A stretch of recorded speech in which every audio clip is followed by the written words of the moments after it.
What kind of mission is this? Everyone here is the best there is. Who's gonna teach us? Oh my God, here they come!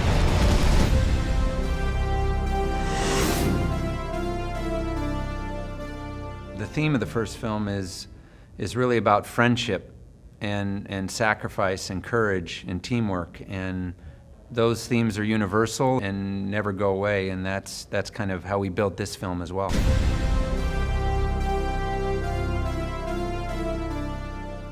The focus on this film is always on character, and that's certainly our intent in telling this story. Tom is a licensed pilot, loves aerobatics. He wanted this to be a love letter to aviation, so you're going to see a lot of beautiful airplanes in this film, but it's really all about, you know, Maverick's journey and his relationship with these young pilots.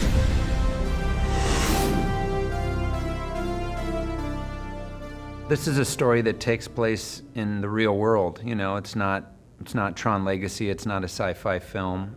I wanted it to feel as grounded and as captured as the first film.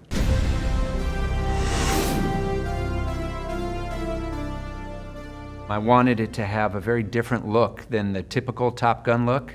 I didn't want to be in the desert, I wanted to be in the snow. I just wanted the whole aesthetic to kind of flip for the end of the film.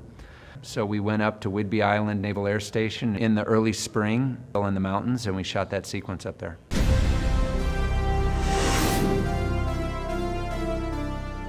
I think our film is just such a crowd pleaser, and I think it hits so many of the right notes. And so I hope a movie like this comes out every summer. It's a drama, it's a comedy at times, it's an action comedy at times. It's got so much tension, but also at its core it's got so much heart. It's a family film.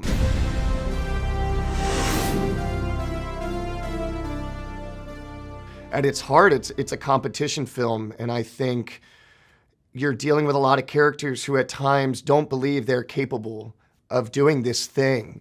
And the fact that they're able to persevere and push through, I think emotions are universal, even though that we are dealing with a profession that is American, but I think it crosses any language or cultural barrier.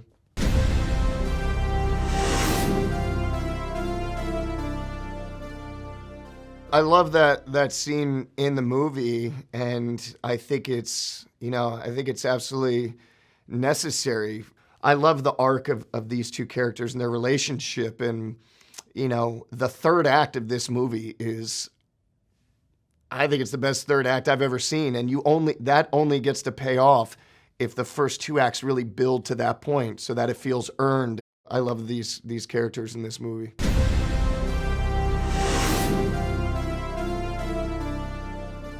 I thought it was a really good idea that Penny Benjamin is someone who's mentioned in the first film. You know they have a lot of history together, so you don't have to start right at the beginning. You can sort of start in the middle of this kind of clearly, like, not all of it has been positive and great. And I think that it presents an interesting opportunity to learn about both characters, the way they react to seeing each other after all of that time.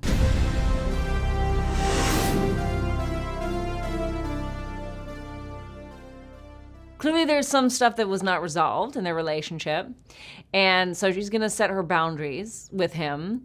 So I like that, she takes care of herself and she's protecting herself, and at the same time, it's clear that they really adore one another and have great affection for each other. And there are some hurt feelings, but she approaches it with humor, and that's the way she navigates it, and I really like that about her.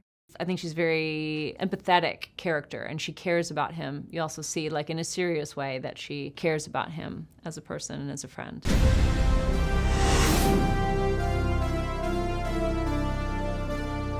It's messy, and she has her daughter, and she has that relationship. She has her own life that she needs to protect, and she isn't going to let it be derailed by him as much as she likes him.